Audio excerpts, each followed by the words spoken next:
Think of the dominant powers of the 17th century, and you probably imagine sprawling empires with massive standing armies and kings on velvet thrones. But the most formidable entity on Earth during this era took a completely different form. It was a single, highly organized corporation. Today, we talk about companies like Amazon and Apple as if they rule the world. But modern tech monopolies don't possess their own heavily armed navies, and they certainly don't have the legal right to declare and wage war. The Dutch East India Company, or VOC, had both. They operated with total sovereign authority. They could negotiate independent treaties with foreign nations and stamp their own money, like this copper VOC coin minted in 1735, bearing the company's insignia. Yet, despite holding a violent grip on global trade for 200 years and accumulating more liquid wealth than most European monarchs, this behemoth eventually collapsed under a mountain of debt, ending its run with a massive taxpayer bailout.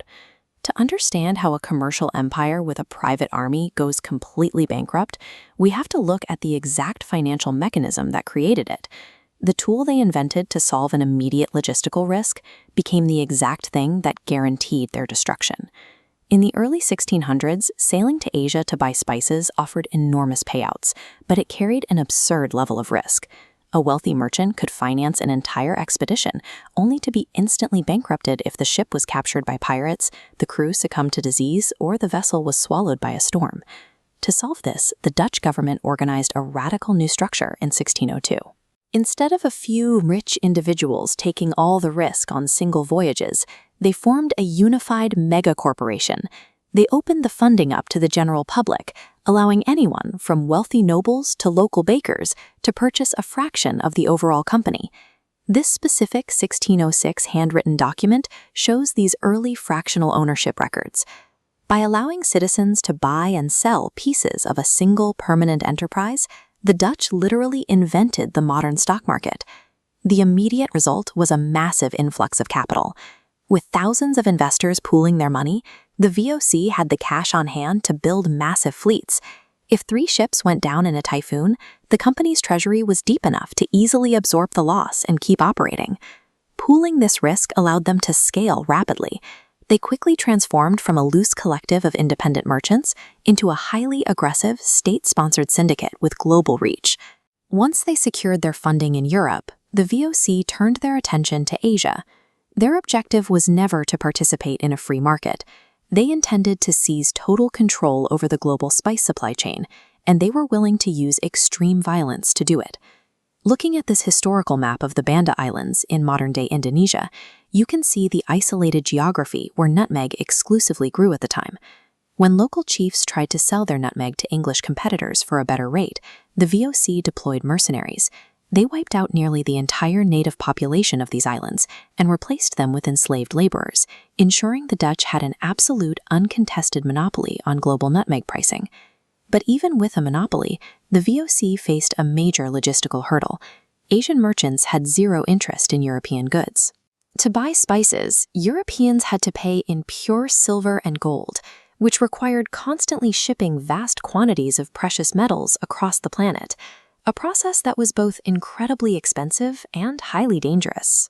So the company engineered a highly sophisticated intra-Asian trade network. They would sail to India to purchase cheap textiles, trade those Indian textiles in Indonesia for spices, take those spices to Japan in exchange for raw silver, and then use that Japanese silver to buy silk in China. They essentially built the 17th century equivalent of Amazon logistics. By dominating these regional Asian shipping lanes, they created a self-sustaining loop of commerce, ensuring that only the absolute highest margin final goods were loaded onto ships for the long, expensive voyage back to Europe. However, maintaining that level of global dominance requires massive overhead. Building physical infrastructure like stone forts and paying thousands of private soldiers to enforce their monopolies began to severely eat into the company's profit margins. On top of the military expenses, internal rot was tearing the company apart from the inside. VOC officials were notorious for running their own side hustles, actively smuggling goods for personal gain and falsifying the corporate ledgers to cover their tracks. Then, the global market shifted. European consumers started to lose interest in spices, turning their demand toward tea and sugar. The VOC had optimized entirely around the spice trade, leaving them flat-footed while the British rapidly outcompeted them in these emerging markets. So, beneath the outward appearance of an invincible global empire, the reality was dire. Crushed by military overhead, systemic corruption, and a rigid supply chain that failed to adapt to consumer demand, the VOC was silently bleeding cash. This financial strain triggered a trap unique to the VOC's corporate structure. A monarch can simply raise taxes when funds run low, but the VOC answered to a massive base of public shareholders. And those shareholders expected consistent, high payouts, regardless of what was actually happening to the company's bottom line. Instead of cutting costs and pivoting their logistics toward the tea and sugar trades, the VOC made a fatal policy choice. To keep their investors happy and maintain the illusion of success, they continued paying out massive dividends, even during years when the company was operating at a steep loss. This ledger book reveals the mechanics of their eventual collapse. To fund these artificial dividend payouts, the company started taking out high-interest, short-term loans. They were essentially borrowing massive sums of money for the sole purpose of paying their own shareholders. As you move down these columns, the math stops working. The interest on those loans compounded. By the late 18th century, the debt had grown so large that it swallowed the entire corporate structure. They physically could not borrow enough money to cover the interest on the money they already owed. The company went completely bankrupt. To prevent a total economic collapse, the Dutch government nationalized the VOC, absorbing it entirely. The massive debts accrued by this private megacorporation were ultimately paid off by everyday taxpayers.